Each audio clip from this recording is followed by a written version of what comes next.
All right, there's still a couple folks getting in.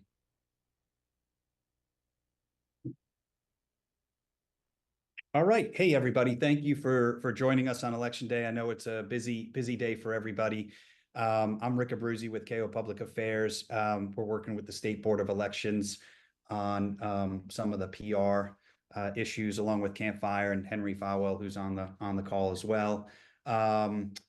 Appreciate everybody joining us. I'm just going to hand it over to Jared. I guess what we'd like to ask is that everybody keep their Jared will have a couple brief introductory remarks, and then we'll turn it over to questions. If you have a question, raise your hand, and we'll do our best to get to you. And if you're not speaking, just keep your audio on mute so there's no feedback. So we appreciate it. I can see there's a number of you on the call. So if it takes me a second to see your hand raised, just sort of bear with us. We will get to all of the questions, so just be patient. We'd ask you obviously to listen to your colleagues' questions, and if it's a question that's similar to your own, obviously don't have to be repetitive. But appreciate you being here, and with that, I'll turn it over to Jared, State Administrator of Elections. Hi, thanks. Thanks everyone. Today has been a great day. Wonderful weather. We've had a robust turnout so far, and we expect even more so as the evening progresses. We have 4 hours left of voting going on. Just wanted to make sure that everyone who has requested a mail-in ballot and received one that they can vote with a drop box by 8 o'clock tonight.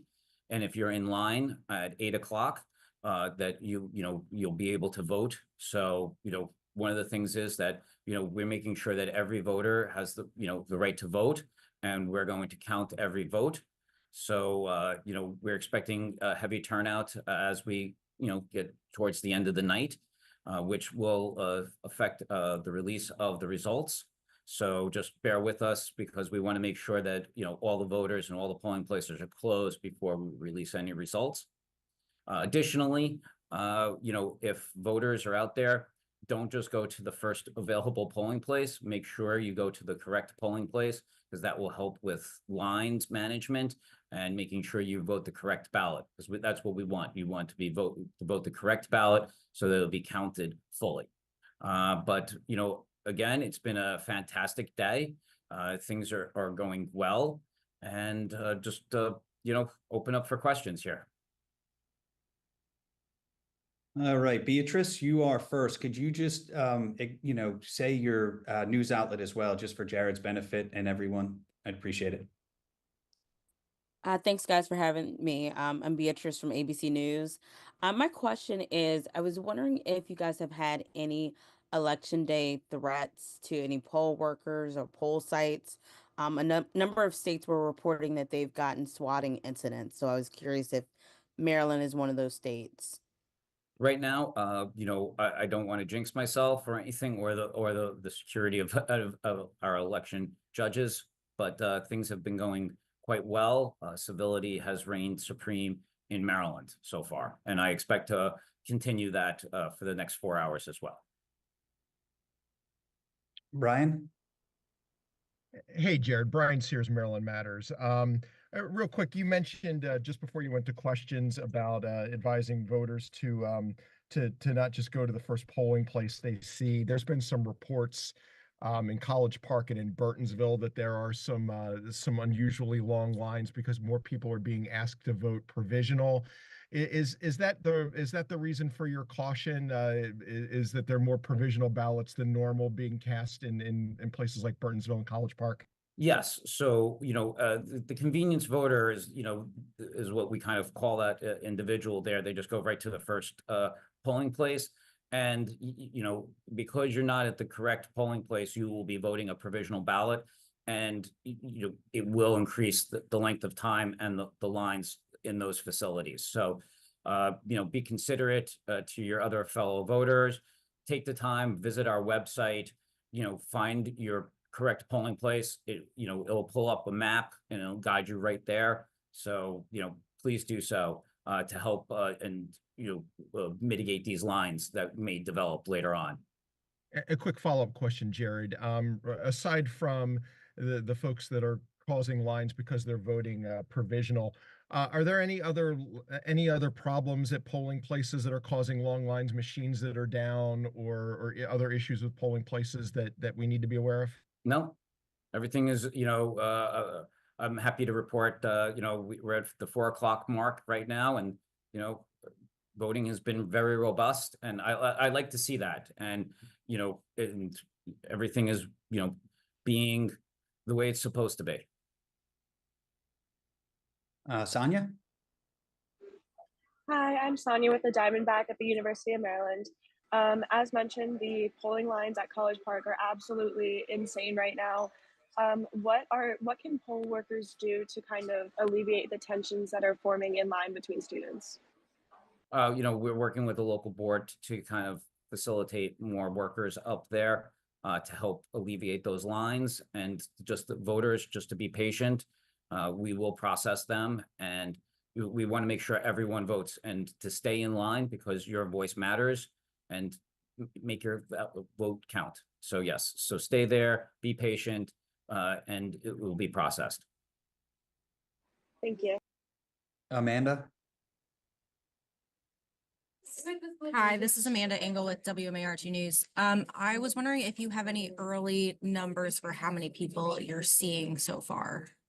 We do not have any specific numbers like I was reporting during early voting, but we see that it is a robust turnout, and it's just been continuing from when we delivered mail ballots out 43 days ago to today. I think that the enthusiasm and has been high amongst voters and even myself. So I'm excited about this election, and it's going to be reflective with the overall turnout that I think is going to occur.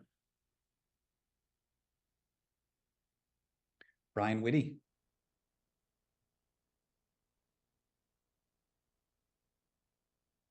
Brian, make sure you unmute. Hold on. Hi, can you hear me? Yep. Now we can. Yep. Hi, Jared. I just wanted to see if you might even go a little further and give an idea of where you think things could be in terms of turnout compared to past years. I know it's a little early, but you've seen a lot. How does it look in terms of a long-term voter turnout look? Well, I mean, we had 1.6 million voters vote early. So I'm ecstatic about that. That represented 38%. I'm still thinking that the other 62% will come out and vote. I'm going for 100%, Brian. That's my mission. I want to get 100% voter turnout for this election here. Where we fall, I don't necessarily know, but I think the enthusiasm level is very high among Marylanders for this election. So, I'll leave the actual forecasting to political pundits and political scientists as well. Thanks. Annie? Hi, I'm Annie. I'm a reporter with the Baltimore Sun. In regards to voter turnout, I was wondering if the board knew if they would have any of those numbers tonight after the polls close, or if that will be later. We'll just be releasing, after all the polls close, we'll be releasing early voting, in-person early voting figures, as well as what was canvassed for mail-in ballots. And then as the results come in from election day. So, you'll get a great picture by the end of the night or early in the morning, as well as we get all the results in. So. Amanda, you have a follow-up question? A different question, if that's all right. So we anecdotally heard about a polling place in Baltimore County that opened 45 minutes late. Have you heard of any other instances of that? And for polling places where that has happened, are they staying open later or anything like that? We didn't have any reports of polling places opening late, and everything is on track to close by 8 o'clock tonight. So nothing official that we heard on polling places. So Sanya? Hi, Sonia with the Diamondback again. Is there a rationale for moving the location from Ritchie Coliseum to City Hall in College Park? Because that left stamp is the only, the Stamp Student Union is the only on-campus voting location, whereas in previous years there have been two. that was an emergency polling place change and that the local boards had asked for, and it was done in our October board meeting. They had to provide reasons for the emergency place change. It was done in a public meeting, so it was not necessarily scheduled to be there, but it was emergency. And the local board, provided the rationale for that.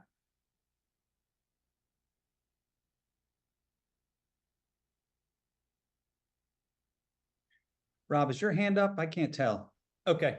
You're on Yeah, mute. it is. Okay. Sorry about that, Bruce. I couldn't find the hand signal on my wave screen, so there we go. Have there been any incidences of voter intimidation, either voter intimidation, staff intimidation, anything similar to what like we saw last week in Carroll County at the early voting site? Right now, we have no reports of any sort of intimidations to report on election officials or election judges. Nothing widespread, and there's always some controversy outside the 100-foot zone. Tensions usually run a little bit high, but nothing inside. And like I said, civility is it's great that it's returned to Maryland, and we can be the hallmark for the country on that. And just to be clear, as you follow up to Annie's question, that you don't expect any polling places to have to remain open past 8 o'clock tonight unless there are people in line. I mean, no jurisdictions are going to have to stay open late because they open late. I don't want to promise anything right now because I still got 4 hours left here. I want to make sure that from this, if you're in line by 8 o'clock, you're going to be able to vote. So we want to make sure that that voters are aware that they please come out and vote, and that those drop boxes remain open till 8 o'clock. So you put your mail-in ballot there, and to go to the correct polling place to help us alleviate some of these lines so that you're not a convenience voter. All right. Thank you, sir. Appreciate it. Thank you. Any other questions for Jared?